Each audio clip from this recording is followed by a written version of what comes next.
This is us panning. We're panning. There's more than 7 people. All right.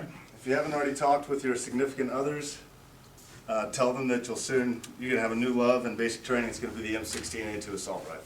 All right. What I'm going to do is I'm going to talk to you guys today a little bit about the brief history of the M16. I'm going to also tell you guys the fundamentals of shooting, 4 fundamentals of shooting, and break down the parts, okay, what the M16 consists of. So, first thing I want to do is talk to you a little bit about the history of the M16. It was, they were trying to replace, what happened was they were trying to replace the World War II era M1 Garand. It's obviously a heavy weapon, and it was a long-range weapon. They wanted something lighter for the troops to carry, okay? They used the M14 at first. They found that it was obviously an effective weapon, however, it was heavy, and they couldn't carry a lot of ammunition for the troops, okay? So they wanted something that was lighter and something that the troops could carry more ammunition with, all right? So the M16 came into play in 1964, is when it was officially fielded for the Army. It saw its first major combat in the jungles of Vietnam. So that's just, it's manufactured by Colt Manufacturing and Fabrique, which is a French company. But those are the 2 manufacturers that make the M16. So a parts breakdown real quick. I'm going to show you just a picture of what it looks like when you guys go to basic training. This is as far as you're going to break it down right here. As you can see, you've got your upper, your lower receiver. Let me try to center it here real quick. Okay. You got your hand guards that you're going to take off of it, your sling, charging handle, lower receiver, hand guards again, buffer assembly spring, bolt carrier, bolt cam pin, your bolt, your firing pin, your fire extracting pin, your extractor, and your extractor. They're going to have an extractor pin. They're going to have these posters for you to, whenever you strip it down, to lay everything out, it looks pretty much just like that. That way you're not losing firing pins and stuff like that.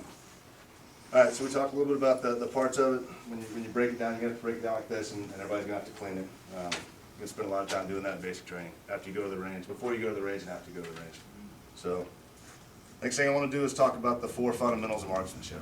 Okay? According to FM 3-22.9, it covers the M16A2. There are 4 fundamentals of marksmanship. Okay? The first one being steady position.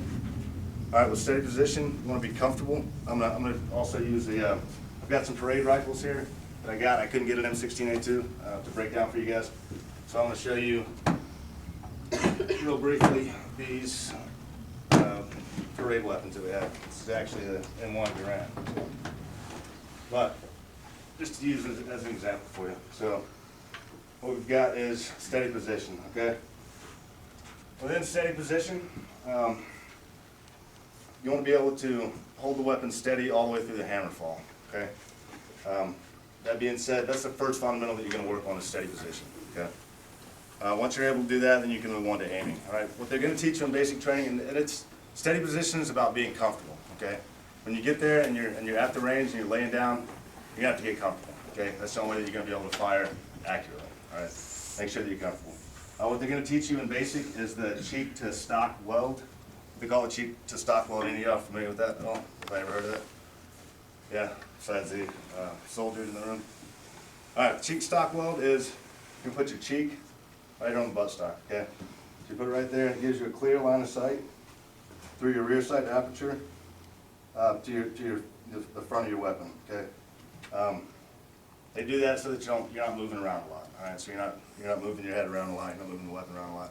You can keep that pressed to the stock weld, and you should be able to maintain a decent sight picture, right? Okay, after that, aiming. So we've got steady position and we've got aiming. Okay, aiming is the second fundamental. After mastering holding the rifle steady, you must align the rifle with the target exactly the same way for each firing. Okay, that's important because if you change your sight picture, obviously the bullet's going to change where it hits. All right.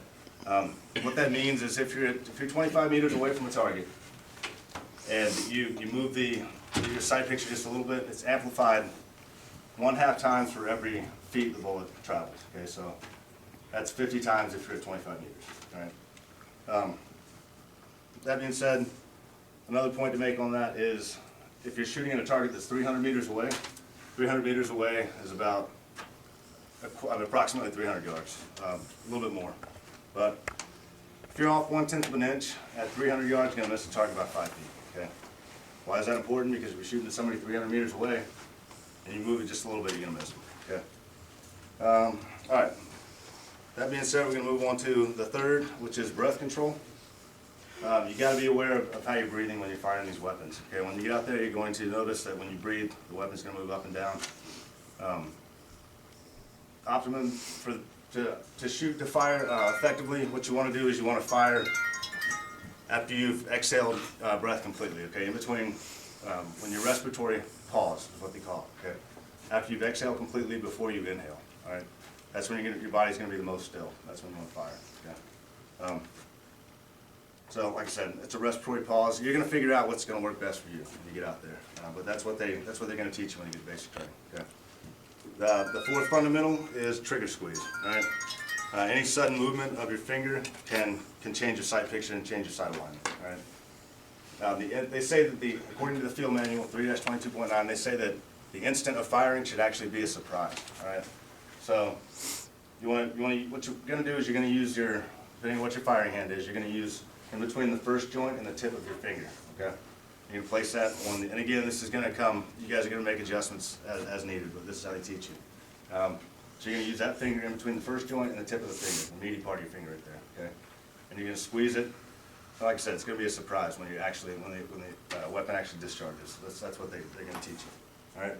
Now, the reason you don't wanna anticipate it is because if you anticipate firing, then you're gonna anticipate the weapon's noise, the recoiling of the weapon. There's not much on M16, but if you anticipate that, you're gonna change your sight picture and ultimately miss the target, okay? All right, so we went over the fundamentals of marksmanship, a little brief history, and now the three positions that they teach you in basic training are gonna be the prone unsupported, the prone supported, and the kneeling position, okay? The prone unsupported is gonna be just like it says, okay? You're not gonna have anything to support your weight on. You're gonna be sitting there with your elbows next to Sergeant Hudgens can demonstrate. This is a prone unsupported position. No support at all, okay? You're supporting yourself with your elbows. You've got your non-firing hand, you got the weapon placed in the V of your non-firing hand, just like that. And your other hand is straight until you actually engage the weapon or pull the trigger, okay? The next one's gonna be prone supported, which is gonna be sandbags. You can have sandbags, different things out there for you to use. But that'll be the prone supported, okay? You're gonna be able to use the weapon, you're gonna use something to steady the weapon, okay? A lot of people shoot better like this than they do on the unsupported, all right? But again, you got something to support the weapon on, all right? The last one is gonna be the kneeling unsupported position, okay? For me, this is the toughest one, because the weapon's, it's prone to move around, okay? Thanks, sir. And those are the three positions that they're gonna teach you, all right? So, in conclusion, what I want to tell you guys is that more goes into firing a weapon than you would think, just by watching somebody shoot out there. There are actually fundamentals that are going to make you more effective at it. So, whenever you get to basic training, listen to your drill sergeants. But again, be comfortable with what you're doing. Get out there. You know, it's going to take you some time to get used to it if you've never fired a weapon. I did it before I went to basic training, but you know, make sure that you listen to those guys. They're gonna teach you the right way to do it, and then adjust from there accordingly. All right. So I want to thank you guys all for your time, and have a good night.